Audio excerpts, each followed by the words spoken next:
stand up there and say America is for Americans only. Okay. That is the kind of rhetoric that does echo the 1930s. Well, and that's you just wait, went who's back. America for then, Who should we Jessica? be for? Wow, guys. Greg Gutfeld just destroyed Jessica Tarlov live on Fox News. You have to check this out. It is absolutely something that is intended to and is fanning the fuel of trying to divide our country. There's a direct parallel to a big rally that happened in the mid-1930s at Madison Square Garden. This was a hate rally. These are mini January 6 rallies. How did we get here where a stadium of people come to hate? Yesterday's Trump rally from hell. Vile, racist, sexist insults dominated Donald Trump's rally at Madison Square Garden. Okay, Greg Gutfeld, haven't heard from you today, and I'm dying to know what you're thinking. Well, I mean, the big question for me is, if you are confident and you think you're going to win, do you call people Nazis? That's, to me, that is an assumption that you think you're going to lose. It's a sign of desperation. What is it if it's not? I mean, if they actually do believe that these thousands of decent people that are just coming there for a good time are Nazis, if you believe that, then you're a coward for not doing anything about it. And if these Nazis win, then what are you going to do? You know what would be helpful? Tell us who isn't a Nazi, right? Be specific. You know, I voted Saturday for Trump. Am I a Nazi? Yeah. I'll tell you guys this. I've always been saying it on a lot of my videos. America is not divided by race or religion. It's divided by intelligence. When you look at this Madison Square Garden rally, I want you to ask yourself a question. When have you ever seen a rally this big for Kamala Harris, where she wasn't having a rapper or artist or anything like that there? You know, they bust people into her rallies and give them T-shirts, pay their written stuff for those people to come to her rally. There was 200,000 people that couldn't get in. It was first come, first serve. But you want to tell me this guy's losing New York? I think they're faking votes already. I think that. Let's keep going, guys, because I don't want this to be a long video that I talk a lot in. Let's see Greg destroy Jessica. You have to see it. Yes. If you support Israel, who has warm relations for Trump, who actually named a city after Trump, is Israel now Hitler Germany? I mean, that's the like-minded radicals at Columbia would agree with you. So if you demand people to take a side, then you should actually take a side too. I think that, like, there's always a risk of being in a pirate ship, but the first principle is the First Amendment. So a guy tells a joke. This is what kills me. You don't have to laugh at a joke to know it's a joke, right? But the joke is so different than the smearing of tens of thousands of people as Nazis. This outrage over a joke after you go after thousands of people that are there for a good time. And I think it's because the Dems aren't having a good time. They are incapable of having a good time because they've rejected all of the shared activities that bring people together, except for looting. But if, you know, they hate religion, they think patriotism is silly, holidays are oppressive, recreation is white privilege, better not work out. So these people hate religion more than anything in the world. Why do I say that? It's because they have Transgender Day of Caring that fell on Easter. They're trying to use my tax dollars, your tax dollars, his tax dollars over there, her tax dollars over there to pay for gender sex change surgeries while people are in prison. This is why they put profits and evilness over religion and just the American people, right? It's getting out of hand, guys. If blue wins, hey, right, all we can do is pray to God and just hope he comes through like he normally does. Let's keep going, guys. So their shared experience now is simply outrage. They can't do fun. That is why when they looked at this, they just get angry because they can't do it. They can't do it. So they go off on like a joke. To me, the irony of a joke like that is that the libs don't know about news until it first starts as a joke. They had no idea about illegal immigration. They didn't care about illegal until you make a joke about it. Men participating in women's sports, you start making fun of it, then they call you transphobic, then they find out that it's real. Inmates getting sex changes, right? You're paying for it, that's a joke. And then you find out, oh, it's real. I mean, now people know. about Puerto Rico having a huge trash crisis. You know who knew that first? AOC's grandmother. Nobody cared, not even her. It reminds me of, remember Sherrod, who used to come on Red Eye? Yeah. I went to one of his comedy cellar shows one time. He tells this joke. I thought it was hysterical, and hardly anybody else laughed. And he said, "It's not funny if you don't know stuff." which was I don't know why I'm walking down memory lane. I want to play Shout for out you. to Sherrod, though. Yeah, hey Sherrod. I want to play for Jesse. This is Jonathan Karl from ABC on his observations. Madison Square Garden was packed. Trump has created a movement. There is no doubt. I cannot think of another Republican figure of my lifetime who could have come into a Democratic city like New York and put together anything like that. So I think that some pundits and maybe some in the media were getting confused with him coming to New York, to Madison Square Garden, that he was going to flip New York. And maybe some seats are going to help. Maybe he will change it. But this was a homecoming.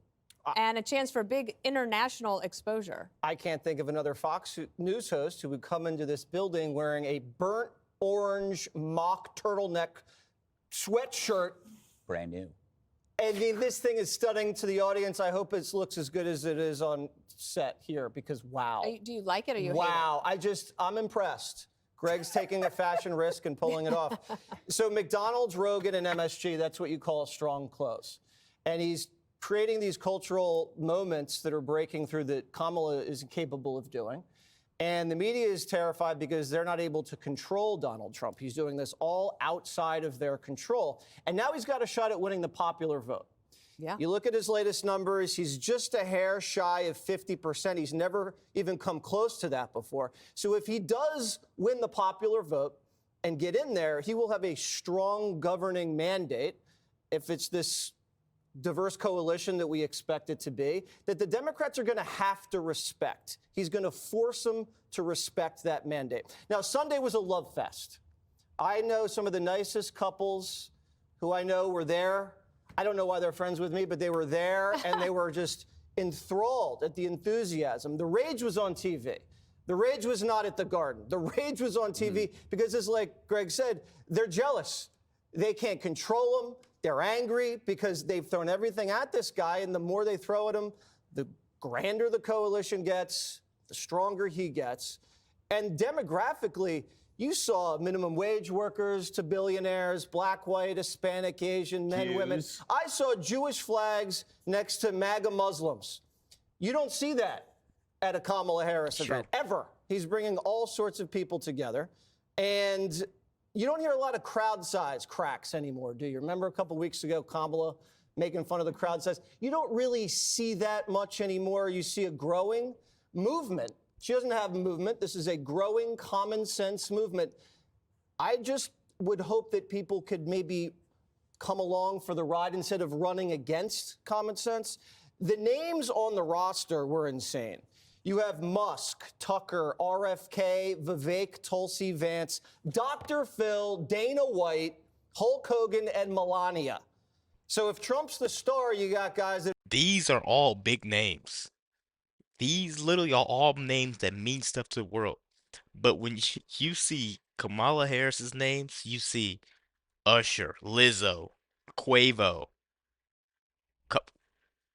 Eminem. Like, these are just... Oh, okay, I made a good song. That's it. I made a good song, won a few awards. People listen to my music. So you got a little pull on people that listen to music. Fans. You don't mean anything to a politician or someone that wants the future of the world to be better. Sorry, you don't. Let's keep going, guys. Trump 2024. Can distribute the basketball, hit threes, rebound. It is a winning team. And I'm not looking at you, Jessica.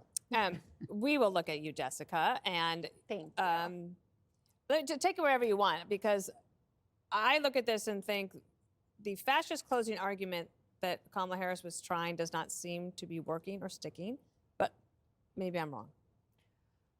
Well, there's evidence in the polling, certainly, that's come out in the last 24 to 48 hours that it is working for her. And in terms of early voting as well, Gen Z voting is almost at the 2020 levels, and we're not even through early voting. So there's a lot of good signs for all of that. And I don't want to sit up here and diminish the joy that thousands of people had last night going to see Donald Trump at that rally. I was talking to a friend who's a reporter who was in the room who said it's full of incredibly nice, generous people who were there to have a good time. And I think that that's important. I completely separate the people who support Donald Trump from things that I think about the character of Donald Trump or how his policies might affect the country. But I think that it is absolutely crazy to try to make this about not having a good sense of humor about Tony Hinchcliffe's joke.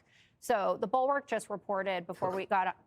I love that. That's my favorite. Bulwark. Go ahead. Okay, Mark Caputo, who is a reputable reporter.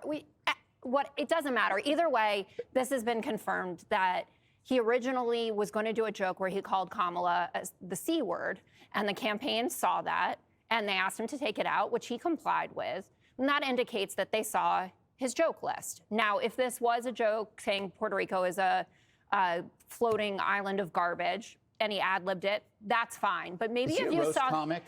Are you yes, a fan of roast? I remember I you am. loving the Tom Brady roast. I was about to say, I in fact thought Hinchcliffe was one of the funnier people at Tom Brady's roast. But a comedy show and a closing message political rally are very different. And you want to do no harm with 8 days left to go. And it's very clear that harm was done. And you know that because Republicans came out right away flipping out about this. Rick Scott posting, Anthony D'Esposito, who is a congressman in Suffolk County, immediately said, absolutely not to this. Puerto Ricans are great. He's Puerto Rican himself. Marco Rubio came out. He was trying to defend the larger message, but he said Puerto Ricans are good people. And the Kamala Harris campaign is reporting that they haven't seen something break through like this comment has yet in the campaign. They're talking But you about realize Bunny. this is to cover up the fact that they're calling everybody Nazis. No, well, Come also, on. no, it's not. You want to talk about that because that makes us seem insane. You did not even address that. The fact Here, I that don't your think you side should. is No, calling everybody Hitler and Nazis, and you're not choosing to everybody. talk about a joke. No, You this are is what I better will than say. that. No, every show I say I don't want to hear about Hitler unless we're talking about Hitler. This was not about 1930s Germany, but you did have Stephen Miller stand up there and say America is for Americans only. Okay. That is the kind of rhetoric that does echo the 1930s, Well, and that's you just wait, you just went who's back. America for then, Who should we Jessica? be for? you. The rest they- of the world or us? No, America first or last? It's not about first. Well, and listen, that's you just Germany. But you did have Stephen Miller stand up there and say America is for Americans only. Okay. That is the kind of rhetoric that does echo the 1930s, Well, and that's you just wait, you just went who's back. America? You hear that? When is it a problem for Americans to put Americans first? That's why people are falling, because they're not trying to put America first. They want to let all these people win, not knowing if they're spies, if they're breaking our country down one by one and hurting the American people that are already here, right? That they want you to be all right with these people coming over here and R-wording our women, K-ing our dogs and eating our dogs, or K-ing everyone, K-ing kids, doing stuff to kids, all types of stuff. But they want you to believe that's all right. I have to say K-ing because they'll take this video down if I say that real word. You know what K-ing is. You see the stuff on the news. Let's keep going, guys. America needs to be put first by Americans. If we put Americans first and put ourselves first, we would be voting red and not blue. Who should we be for? The rest of the world or us? No, America first or last? it's not about first or Oh, last. yes.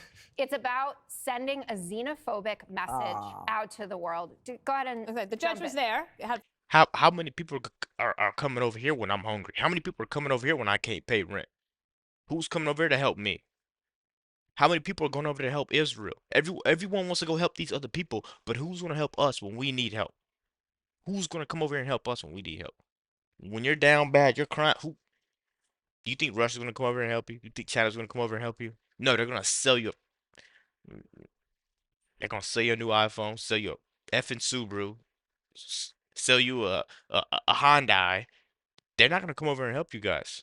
Stop thinking that. They're going to sell you a little fidget spinner, sell you a little vape. They're not going to come over here and help you. They're going to sell you something. Maybe sell you some medicine that makes you sick in 6 more months. I'm telling you guys, Americans need to be for Americans, because once Americans are for Americans, we will thrive as a country. Let's finish this video, guys. front row seat. Tell us more. Yeah, I was there. I was there for 6.5 hours. Oh my God. It started with a national anthem, one of the most beautiful versions of the national anthem I've ever heard. Mary Billman's That's enough of this video, guys. I really want to know what you guys think in the comments. How do you feel about Jessica Tarlov's comment? How do you feel about Greg Gutfeld's response? Be sure to like, comment, subscribe if you're new. And as always, let me know what to react to. We're out.